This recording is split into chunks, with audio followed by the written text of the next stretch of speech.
Bismillahirrahmanirrahim. Assalamualaikum warahmatullahi wabarakatuh. Alhamdulillahirrabbilalamin. Wassalatu wassalamu ala asyrafil anbiya'i wal mursalin sayyidina Muhammad wa ala alihi wa sahbihi ajmain.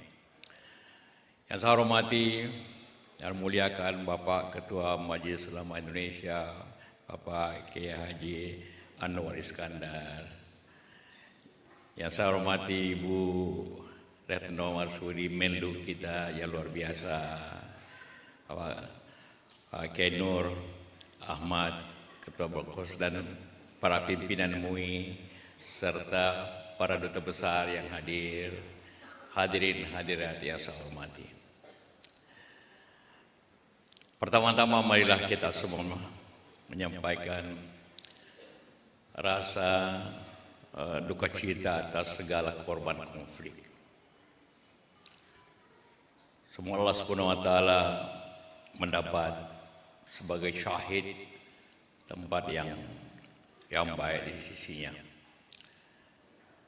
Dan juga dalam kesempatan ini saya ingin menyampaikan terima kasih kepada MUI yang telah memberikan penghargaan kepada saya dengan berdua dengan Ibu Retno atas upaya-upaya kita semua.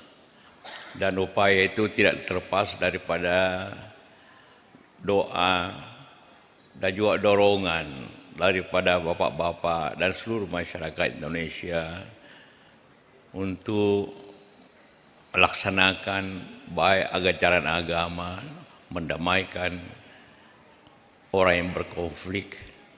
Menurut hadis, lebih tinggi amalannya dibanding salat, zakat, dan puasa, begitu saja. Jadi sungguh mulia pekerjaan-pekerjaan yang kita lakukan itu. Karena itulah maka upaya ini tentu haruslah kita juga sesuai dengan konstitusi kita. Kita harus tertuju dalam perdamaian dunia. Dari pengalaman kita baik dalam negeri dan luar negeri, di Indonesia selama merdeka ada 15 konflik besar. Dan 10 diantaranya itu terjadi karena ketidakadilan. Ketidakadilan ekonomi, ketidakadilan sosial, ketidakadilan politik. Jadi apa yang disampaikan tadi oleh bapak-bapak bahwa ketidakadilan lah. Juga disampaikan oleh cucu-cucu kita tadi. Itu masalah keadilan. Karena itulah maka kita semua harus berupaya dengan baik. Konflik di Aceh, konflik di tanah lain-lainnya, Poso, Ambon, seluruhnya itu ketidakadilan. Juga konflik di negara-negara Islam, di negara berpenduduk Islam, mulai daripada di Indonesia, di Thailand, di Myanmar, Rohingya, di Pakistan, India, di Afghanistan, dan di Palestina. Semua adalah peninggalan akibat kolonial. Bom waktu yang diberikan oleh para penjajah negara-negara barat pada masa lalu. Semua itu. Dan itulah yang terjadi pada dewasa ini. Konflik dengan dibarengi oleh peninggalan kolonial.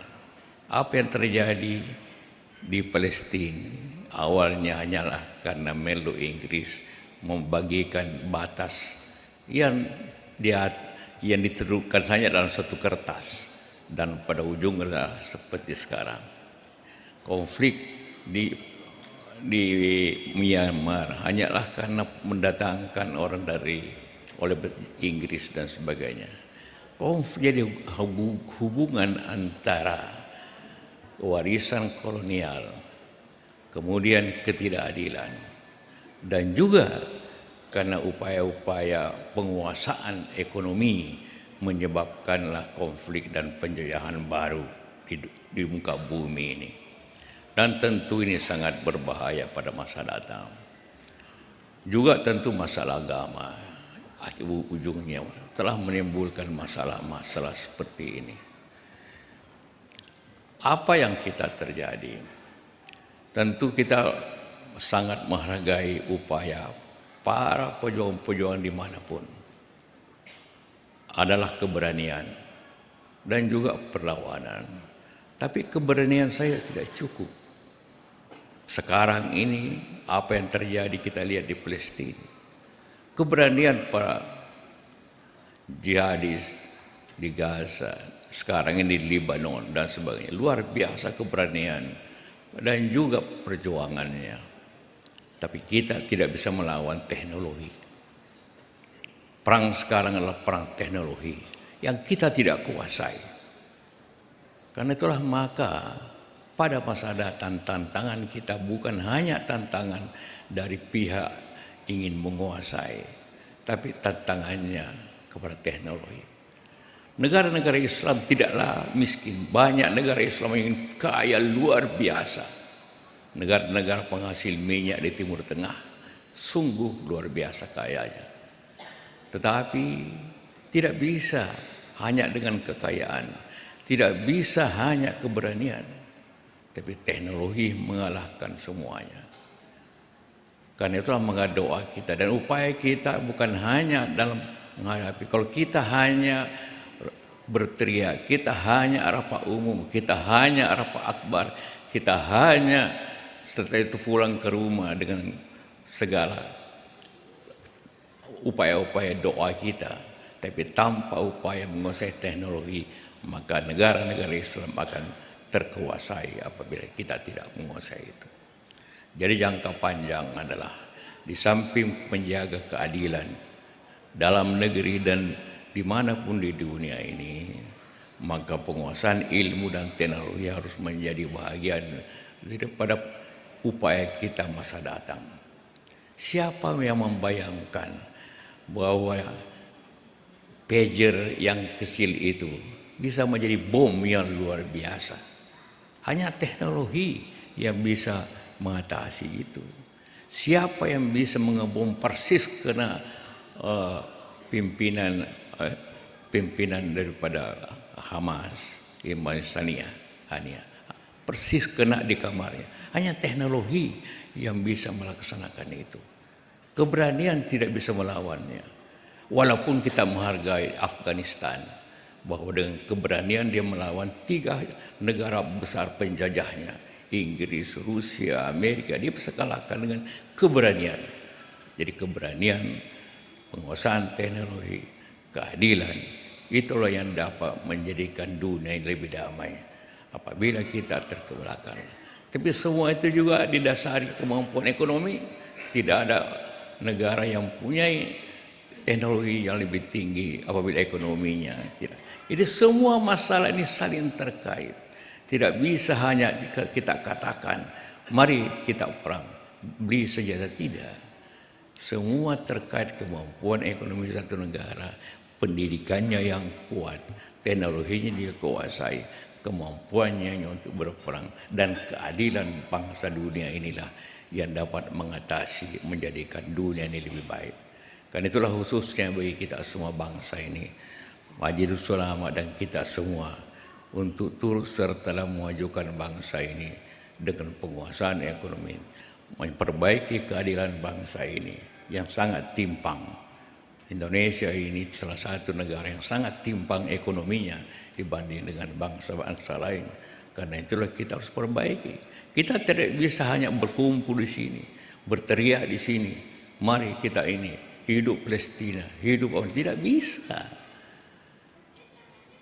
Netanyahu tidak peduli semuanya. Yang bisa mengalahkan itu hanya kemampuan teknologi. Saya katakan, yang bisa menghentikan perang di Palestina hanya 3 orang di dunia ini. Ialah Netanyahu, Yahya Sinwar sekarang Hamas, dan Presiden Amerika, siapapun presiden itu. Hanya 3 orang. Tidak ada negara lain yang bisa mendamaikan tanpa 3 orang ini. Semuanya tidak banyak.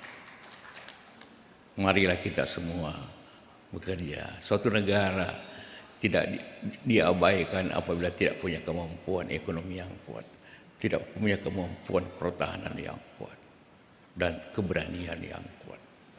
Itulah masalah yang kita akan hadapi dan kita harus perbaiki.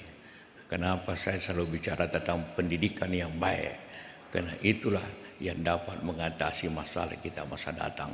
Dan itulah menjadi modal negara siapapun untuk hidup damai, hidup dan melawan ketidakadilan dunia ini. Semoga kita semua pada hari ini bersama-sama untuk hal tersebut. Terima kasih. Wabillahi taufiq hidayah. Assalamualaikum warahmatullahi wabarakatuh. Waalaikumsalam warahmatullahi wabarakatuh. Terima kasih Bapak Dr. Haji Muhammad Yusuf Kalla.